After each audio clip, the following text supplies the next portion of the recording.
Welcome, my friends, to another edition of Infowars Nightly News. I'm Alex Jones, and here we are, the day after Christmas, December 26, 2011, on this Monday edition. Now, because it is a quasi-holiday, we're going to do something a little bit different tonight. We're going to look back at Ron Paul. There are literally hundreds of clips on YouTube and Google Video of Ron Paul on the Morton Downey Jr. show, of Ron Paul right here in Austin, Texas, on a local access TV show that ran for decades that my friend Tommy Pilata, who went on to work in Hollywood, actually worked on, where Ron Paul was running for president in '88, talking about government CIA drug dealing, government-sponsored terror, and other issues. And I like some of the clips from Morton Downey Jr. because you get to see Ron Paul, when he's being attacked, jump up and get angry and show you that he was the same guy then who he is today. A veteran, a person who supports the Bill of Rights and Constitution, a medical doctor, somebody who was known as Dr. No in Congress, who never had co-sponsors, never had support, going back when he was first in Congress for one term in the 80s, called Dr. No, and then kicked out of Congress and came back in the mid-90s. Ron Paul is a testament to telling the truth unwaveringly and having a huge response because of his dedication.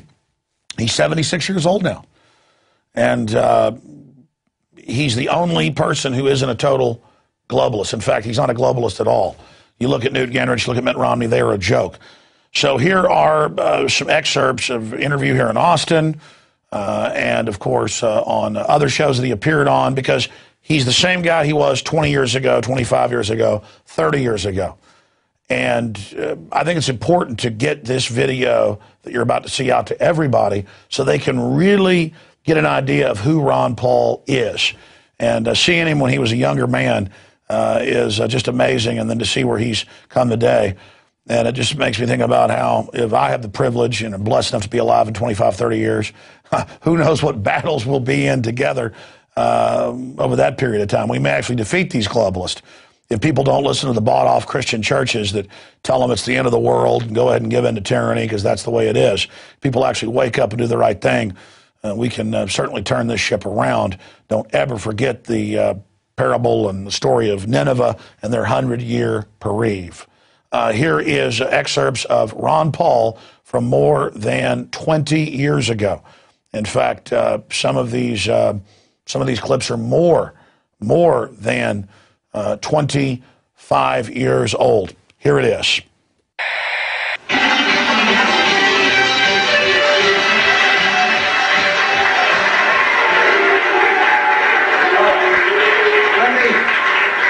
To the audience. Young man, go ahead, pal, you're up. Okay. Your solutions on stopping drug trade is give up the war on drugs. I say zero tolerance. We use the military for aid. We stop it from getting into the country. We cut it off at the source. Why give up another fight? What we give up on is a tyrannical approach to solving a social medical problem, and we endorse the idea of voluntarism and self-responsibility, family, friends, and churches to solve problems, rather than saying some monolithic government is going to make you take care of yourself and be a better person. It's a preposterous notion. It never worked. It never will. The government can't make you a better person. It can't make you follow good habits. Why don't they put you on a diet? You're a little overweight, and I think you'd be in better health. I guess the most controversial stand which libertarians have now is on drugs. You probably get a lot of criticism because you want to legalize drugs, right? Well, but I think the most controversial thing about the whole drug problem is zero tolerance. I think that's what's controversial, this idea that we have no privacy. There's no financial privacy or privacy in our home because the Drug Enforcement Agency can break our doors down looking for a cigarette butt.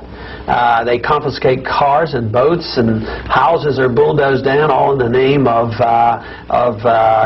teaching people not to have bad habits. They're spending $10 billion. I think it's an incredible program of failure.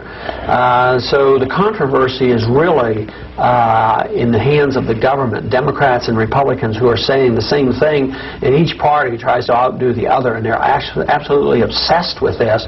At the same time, they care not a lick about our civil liberties. But the drug laws have only been here since 1914. About that time, we had the income tax, the Federal Reserve System, the FBI, licensing to protect certain industries and professions. Then we decided we were going to tell people how to live and what their habits ought to be. That's when they introduced the ideas of prohibition of alcohol. Didn't work very well, and so that was finally repealed. Libertarians detest drug dealers. And that's one reason why we want to get rid of the laws. We want to get the drug dealer out of business overnight because he can't exist unless the drug price is very high. So a lot of good people inadvertently are the allies of the drug dealers if they like the drug laws. The people who write those laws and like those laws inadvertently promote crime. Every drug addict, because he has to pay these exorbitant amounts for their drugs, commit on the average 260 felonies a year to raise the money. That would be totally unnecessary. Who raises that kind of money to go buy a six-pack at the drugstore? They don't have to do that because the alcohol is available. And alcohol kills more people than drugs. Cigarettes, they kill 325,000 people a year. And what are we required to do? Subsidize tobacco industry. I mean, if people want to really do good, let's just quit subsidizing tobacco, get the government out of the sale of alcohol, and go that way. But the crime rate would go down, the drug dealers would be out of business. I think the kids wouldn't be as exposed either. It's pretty hard to tell a kid that's just dropped out of a public school where he was totally bored and he's on the street corner and decides he wants a job and buy a car. Talk him into working at McDonald's for $4 an hour when he can make $400 a day doing a little work for the local drug merchant. There's no way. He's tempted and he yields to the temptation, so we literally set the stage by these drug laws to get more kids involved, and I think that's horrible. I think the kids they certainly deserve some protection. We deserve at least to create an environment where they're not so likely to be forced into the drug trade. Now, you're a medical doctor, and you think that legalizing all these drugs would be good. Do your medical colleagues and the medical profession, they agree with this? No, to a minority. Matter of fact, I think that even drugs for treating oneself should be more readily available to people. Not that I think people should do it unwisely and use a lot of fancy medication without some advice, but if drugs were more available, if a nurse could prescribe penicillin, it certainly would be a lot cheaper. Nurses are capable of telling you whether you have a strep throat or not. It would drive the cost down. So doctors have a little protectionism involved. They like their little monopoly. So the AMA, matter of fact, the AMA lobbied me in Washington to vote against even allowing doctors to give heroin for dying cancer patients who couldn't have their pain relieved from morphine. But they did not want this to happen because they wanted to have control, and they didn't want to look like they were soft on drugs, but they want control. So whether it's the drugs necessary right now, the FDA, I think, does a horrible disservice to us all by making it very difficult for AIDS and cancer patients to do alternative treatments. Yes. They're smuggling drugs from Mexico. We think of Mexico as a socialist state, and yet they can get drugs more readily there, and we're having dying cancer patients, AIDS patients, smuggling drugs up into the free United States in order for them to take this medicine. But the FDA argues, well, we got to make sure it's safe and effective. Well, if somebody's dying, don't you think they have the right to take a chance on a drug, on an experimental drug? But the AMA isn't helpful in here, and the medical profession is very poor. A lot of doctors would agree with me, but I think they like the idea that they're sort of godlike and they get to write prescriptions, and they certainly think that opening up this whole barrel, so to speak, would be detrimental to their protection, and they're interested in organized medicine. What about the police and law enforcement profession? Would they be for your point of view? It would put a lot of them out of work. I think a lot of them would make a lot less money. Their system has been corrupted by it. Oh gosh, it's terrible. It's another example of how foolish some of these laws are is the prisons are running rampant with drugs. If we can't keep drugs out of the prison, how are we going to keep drugs off the street? Which means it's very much a corrupting influence. I mean, we read stories. I'm sure the majority of the police are not involved, but you don't need very many to really make a lot of money off it. So there are going to be some officials who would agree with us, and I've had some. There was an interesting story of an individual when my staff went to work for a candidate who was running for a governorship in a large city, and they brought all the district attorneys together because crime was the #1 issue in that state. And they said that the only way you could ever get rid of crime would be, and they all agreed on this, is you'd have to get rid of the drug law. So behind closed door, without the press, they agreed the drug laws created crime. And you know what they said? You can't ever achieve that because there are too many people on the take, too many judges and too many policemen like this. So just forget about it. We can't deal with it. It's too much of an emotional issue anyway. But it is an important issue. I think the discussion has progressed a whole lot in the last 6 months. I think we as libertarians have done a whole lot of good in getting this discussion out, and I am going to continue to debate this because as a parent of 5 children and as a physician and as a non-drug user, I think that I have some credibility in making this debate on the idea that drugs ought to be decriminalized.